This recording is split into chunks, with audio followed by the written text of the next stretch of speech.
Astro Souls, welcome to my sidereal astrology page. My name's Jessie, and in this video, I wanted to give you some quick tips on how to decode your own birth map and the first three places that you should look. So, Frank Clifford, who is a teacher of mine and an incredible astrologer, talks about the big three. And this is your ascendant, your sun, and your moon. And really, these are the places that you first want to get familiar with in your chart, especially as the sun and the moon, when we actually take this out of the mental realm, the symbols and the lines, all of this is very mercurial. But when we start to decode and come up with the symbolism through imagery, through personal interpretations or working with metaphors, that's very lunar. So I would say take a step back, firstly, from this 2D image and actually close your eyes and actually do this with students and clients that I work with. Close your eyes and just begin to visualize solar system, and it suddenly becomes a lot more three-dimensional. Obviously, if you've got sensitive placements in your chart, if you've got Neptune conjunct your moon or moon on the south node or any types of sensitive psychic placements. And just in general, I would say always ground if you want to go deep into that type of meditation. But just as a window into looking at this in more of a 3D form, it's a great way of just connecting with what it is that we're actually doing with astrology. What is it?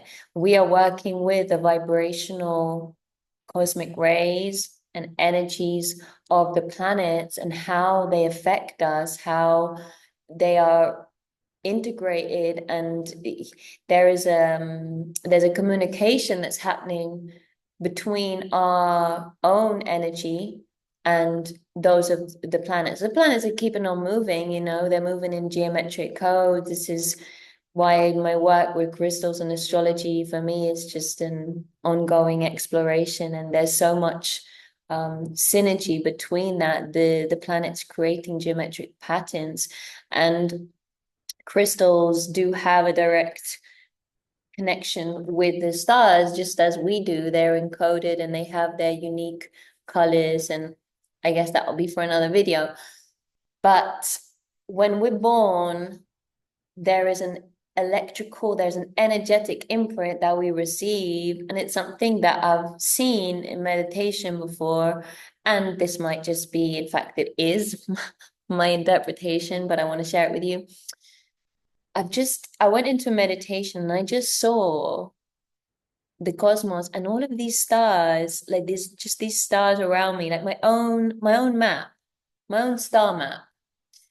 And this time, so this person at 1833, this moment of birth, as we come out of the womb, there is this electrical, this energetic imprint that we receive. So how can we work with this? We are left with the mythologies, the stories. The Renaissance medicine, the doctors were using astrology before it actually, before modern medicine. And now we're beginning to integrate, which I think is so cool because more and more people are accepting natural medicine. And we went through the Industrial Revolution and it kind of was put to the background, but now we're at a time I really feel that there is much more integration that's happening, which is amazing because we're able to use modern medicine and integrate it with the footsteps that our ancestors had started paving for us. So we don't really know how it works. There's a mythology there. There is, you know, and check out the Free Titan. He's a good friend of mine. He has a great page on looking at the classical and the mythological interpretations as a gateway into understanding the planets and their symbolism. And really, that's where they've come from, stories, the stories of the gods. And slowly but surely, there's been more and more evidence and proof of how these planetary bodies are affecting us. And it's a vibration. And when I read charts and I'm working with people, I'm like, literally can't make this up. There is something to it. And this is why I've got an astrology page. So decoding the birth map, where you want to look to first. And why I was sharing really getting familiar with what you're seeing, this is where we can begin to work with intuition in, the luminaries, the sun and the moon are what we see from planet Earth. So it makes sense that they have a greater effect or a greater presence and communication with us. They also govern our growth cycles, the sun we need to survive daily, hormone levels, the moon rules the unconscious realm, the time when we're through our gamma waves. And we actually need the moonlight. The moonlight is what germinates, helps to germinate the seeds. And the moonlight is a light that can reach the depths of the soil where the sunlight can't. So these two luminaries are really important archetypes, not just as kind of metaphysical, psycho-spiritual explorations, but actually physically, the moon ruling our biorhythms and the sun fuels our vital force. So when we look at these astrologically, the sun ruling our vital force physically, in health astrology, it's also what we want and it's our path in life. It's related to the heart and the heartbeat, our heartbeat. This is our spirit. And Alan Leo, who was in the 1800s an astrologer, and I'm not sure if this information came from him or probably before, but the sun rules the spirit, the collective spirit, the soul. This is more individual. The moon rules the soul. So we're all part of a collective pulse, yet the moon is our individual soul path. And so we go through these mini soul cycles of development every 28 days. And this is where we get through this journey, they go through this journey of releasing shadows. The moon takes us through those phases of light. And then Earth is the body. So the sun, the father, the feminine, the masculine archetype, however you want to see it, and the earth being the body, there is this moment in time where we're born and we're imprinted with these codes. And so the archetype of the sun being that journey in life that we take. And this is where you then begin to look at it and decode it in the birth chart. The moon is our needs, it's our reactions, it's our behaviors. The moon reflects the light of the sun. You can simplify that. What is the moon doing when we look at it, when we feel it, is reflecting the light of the sun. So it's how we react, it's how we reflect back. And it's our instincts. It rules the biorhythms of the planet, rules the growth cycles, moves the tides, is magnetic. And so it's an instinctive behavior. We're already reacting from our moon. I think it's Richard Clark or Brian Clark talks about that before we've even thought about it. And so this is where the moon is really connected with our astral shadows, with the unconscious, and decoding and deprogramming that unconscious mind.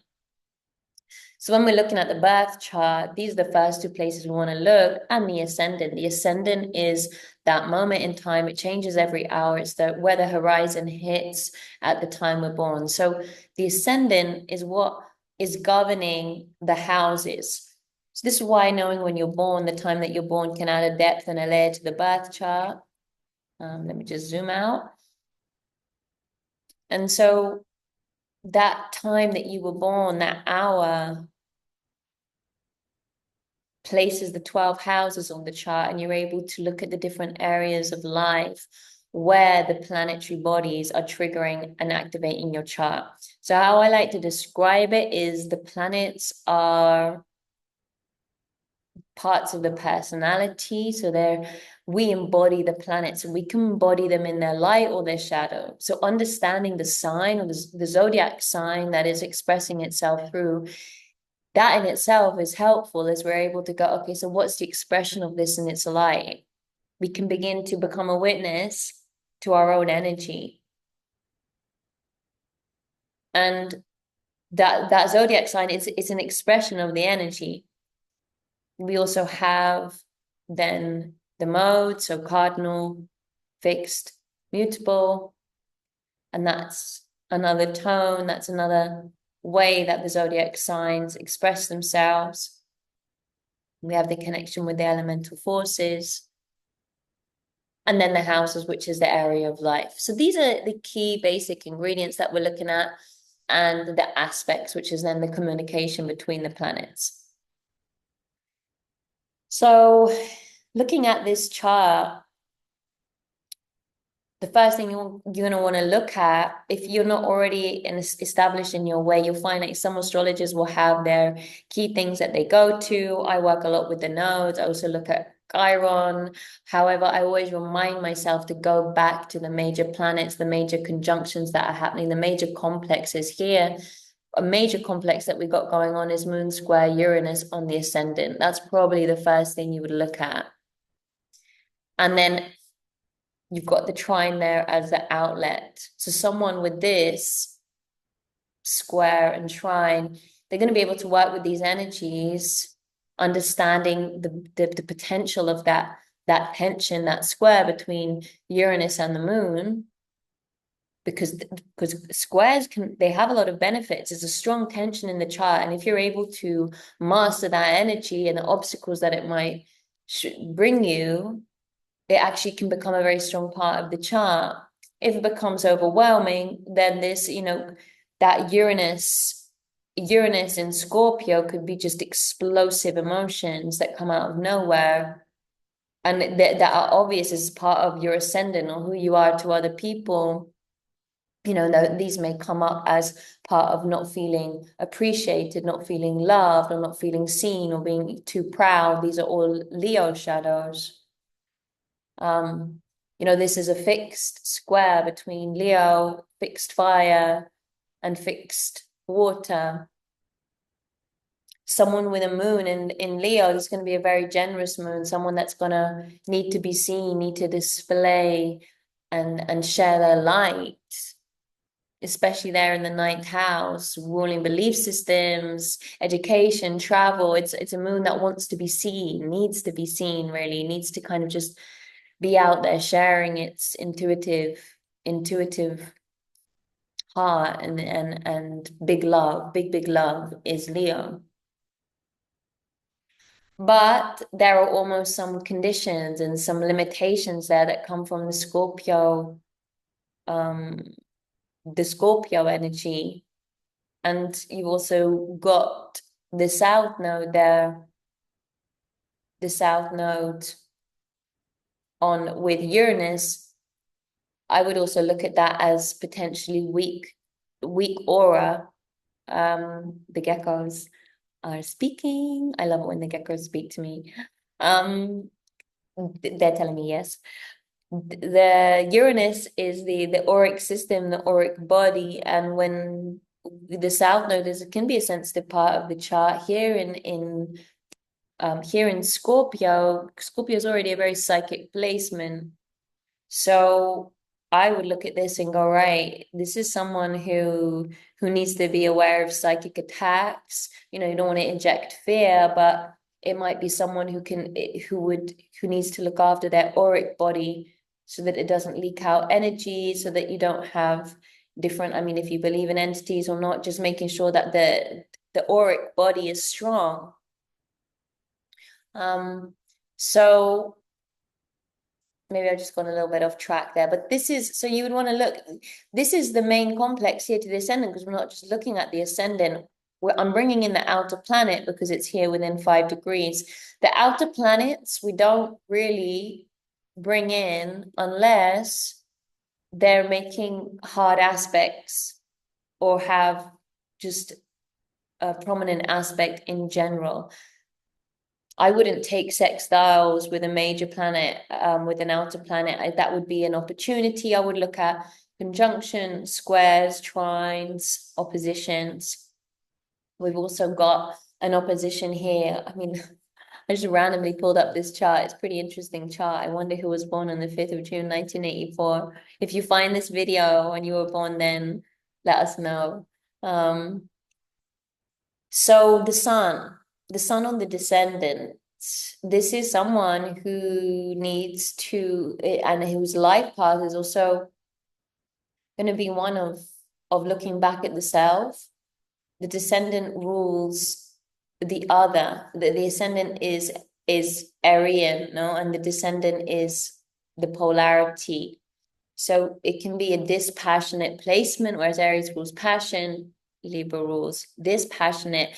There can be a disconnect here, someone needing to learn about passion, needing to learn about relationships here on this scale of this axis of relationships, the ascendant and the descendant. There may be some experiences of disruption or unexpected occurrences, even painful experiences, depending on what end the person is or playing out that opposition that caused this person's life. There could be, explosive relationships might be a theme, especially when we've got Venus in Taurus in her own sign, conjunct the Sun, conjunct the North Node. And I would even take all three of those together. This is going to be a very magnetic person. The Venus is naturally magnetic. So is the North Node. And so even just looking at the Sun here, we're not just looking at the Sun, we're looking at the Sun on the descendant. We're looking at the Sun conjunct Venus, and we're looking at the Sun conjunct Venus and the North Node. So I'm pretty sure this person would have been born close to the eclipse. And it's eclipse season now. So it's interesting. I just pulled up this chart. And so a key thing to be aware of with this chart is how are they balancing this opposition? Oppositions often play out in relationships. So if this person is too heavy or playing out or embodying one side of this without actually trying to find the balance or finding the balance between both, it might play out in actually a challenging way when we're looking here at the Uranus on the ascendant and the south node. If someone's too much in this part of the opposition, they may experience very explosive reactions or explosive moments in their relationships with their partner or themselves. Not being able to hold down a relationship could be a theme. Relationships going out due to these intense explosives. Uranus in health astrology also rules mood swings, paranoia. There's a lot of electrical and disruptive moods that can come through Uranus, and especially in Scorpio, that's a very deep and psychically connected sign. It's also ruled by Pluto. There's a volcanic action, Scorpio, and obsidian is one of the crystals of Scorpio, volcanic glass. So there's this feeling of like something boiling up and then exploding. And so until that part of the energy is able to be brought into balance, it can affect the relationship. So that would either show up through the person itself having that.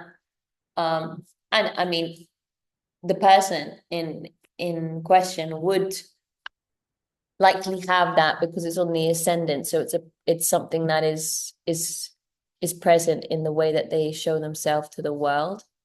However, this also may play out in relationships that they invite in, or they're inviting in these very Venusian, stable, loving relationships, but yet they're self-sabotaging without being able to, with whatever it is that comes up for them emotionally, and not being able to manage this part of their chart.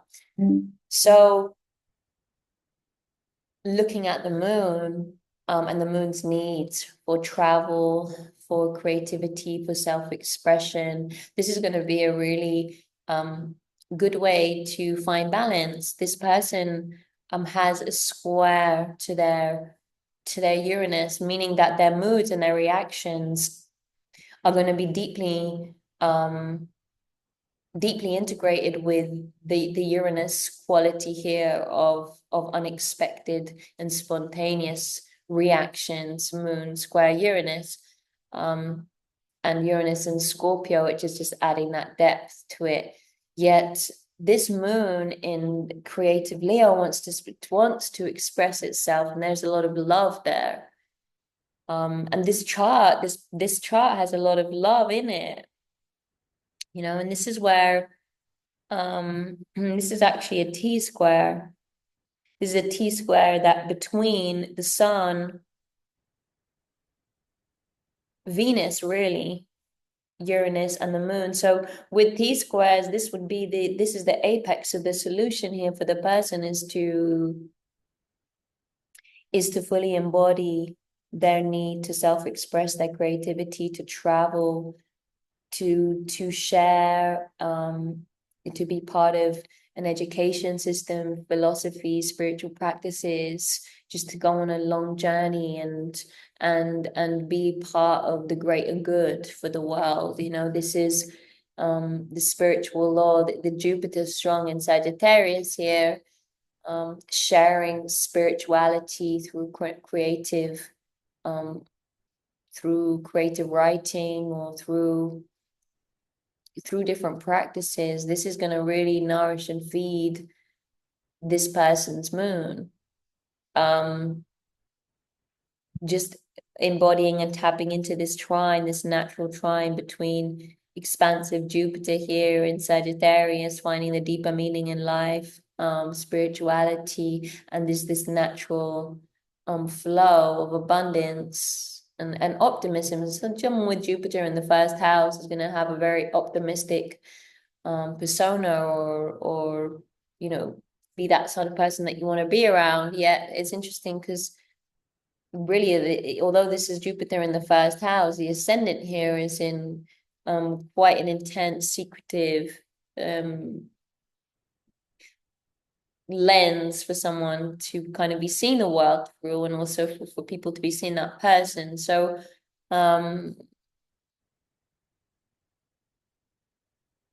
the T square here between the relationship planet and also the Uranus, this will be this person having explosive relationships until they learn how to really, really fully embody their lunar placement and nourish the needs of their Leo, their creative Leo moon, spiritual moon here in the ninth house, and trine Jupiter in Sagittarius.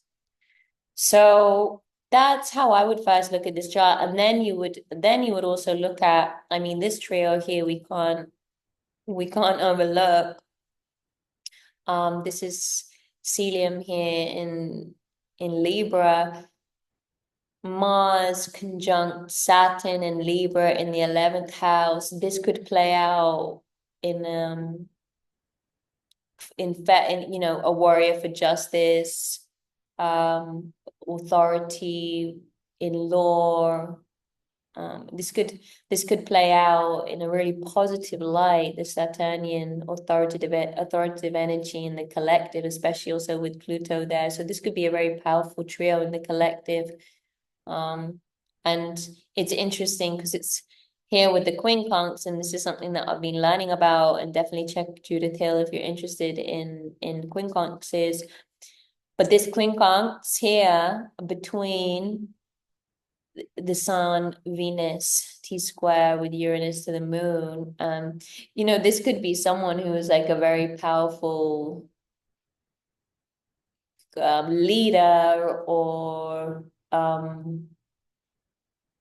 speaker for some sort of authority within relationships, yet their own relationship is something that potentially affects their health as well. I mean, the sixth house, this is also daily routines. But there's a disconnect here between the Sun and Venus and Mars and Saturn. So the Sun and Venus, Sun conjunct Venus just wants to have like a really relaxed, easy easy life, comfortable with delicious foods, feeling safe, and just going along feeling stable financially, and just enjoying the beauty of life, enjoying the relaxation and comforts that life has to offer in a very sort of everyday life type of environment. This is the sixth house. So this could even be someone who is just your everyday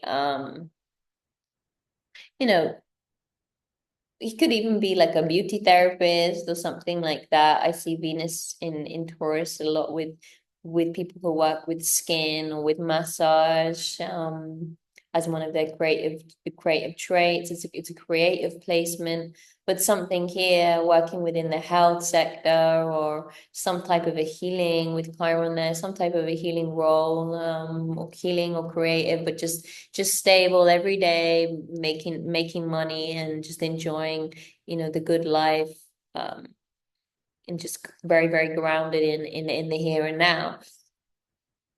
And yet this 11th house could be someone who's like an activist for sort of gay rights or he, she, they, something like activists for, you know, very conflictive or aggressive, violent, even activists for relationship rights or gay marriage or something like that.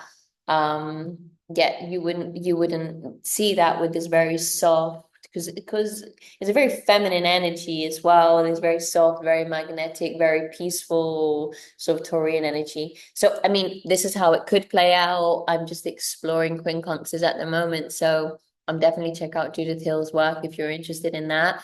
But these quincunxes are they're disconnects, so they're non-aspects. It's where we have a multi-personality in the chart, or how you show up in one way in one part of your chart and then you're completely different in another. It's actually really helped me understand my chart. I have quite a few, so it's interesting. And yeah, so this is how I would first kind of decode a chart and look and begin to kind of discuss with someone. And this is where I really need to have the other person present, because you ask questions, and from those questions the person begins to speak their chart to you, and you'll find people are coming to a session. There'll be like specific reasons that they're coming, and you begin to decode that and understand that through transits. But having a good foundational basis and understanding of your birth chart is key, and before you start really tapping into what's going on with transit. So definitely, if you're wanting to start decode your birth map, check out the ascendant, your sun, your moon, any aspects and any communications within your chart. So I hope that you found this useful. I'm going to be sharing more on sidereal versus tropical, and hope to see you again here soon.